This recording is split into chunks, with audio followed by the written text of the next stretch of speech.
When people say, no, our problem is this, our problem is that, we say, no, our problem is that God created the world. And God created man, and he put man in the garden to keep the garden, and he gave the man a command.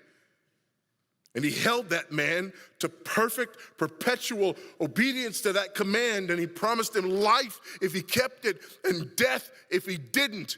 And he didn't keep it, he ate. And because he ate, because of that one man, sin entered the world and death through sin. And everyone born from that man through ordinary generation inherited that man's sin nature. And because of that sin nature, sins proceed from it. And our world is broken because of that sin. And we stand guilty before a holy and righteous God. And we know that he's holy, and we know that he's righteous, and we crave justice.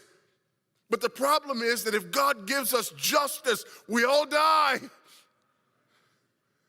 And so that God, in his goodness and in his mercy, sent forth his son, who was not born of ordinary generation, but was born of a virgin. Yes, the virgin birth matters. Why? Because if he's born of ordinary generation, he's born in sin. But because he's not born of ordinary generation, he's not born in sin. He's clean of sin. His record is clean. And he keeps his record clean. And he obeys God's law. And because he's fully God and fully man, he obeys the law of God on our behalf in his active obedience. And then in his passive obedience, God made him who knew no sin to be sin for us. All we like sheep had gone astray. Each of us had turned to his own way, but God laid upon him the iniquity of us all. And Christ died for sin once for all, the just for the unjust. And God imputes our sinfulness to him. And he nails our sinfulness to the tree. And Christ dies and raises again on the third day for our justification. And there's another imputation. The righteousness of Christ is actually imputed to us so that God can be both just and the justifier of the one who places faith in Jesus Christ. So that all those who come to Christ may enter in.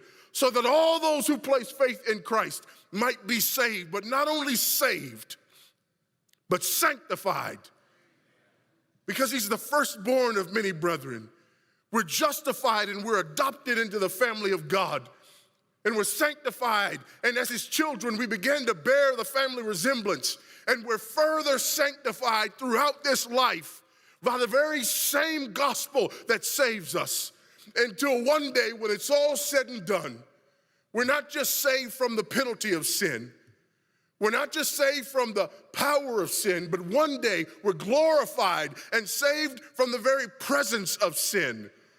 That's the gospel that we preach. That's the gospel that we need. And that's the gospel that's more than enough.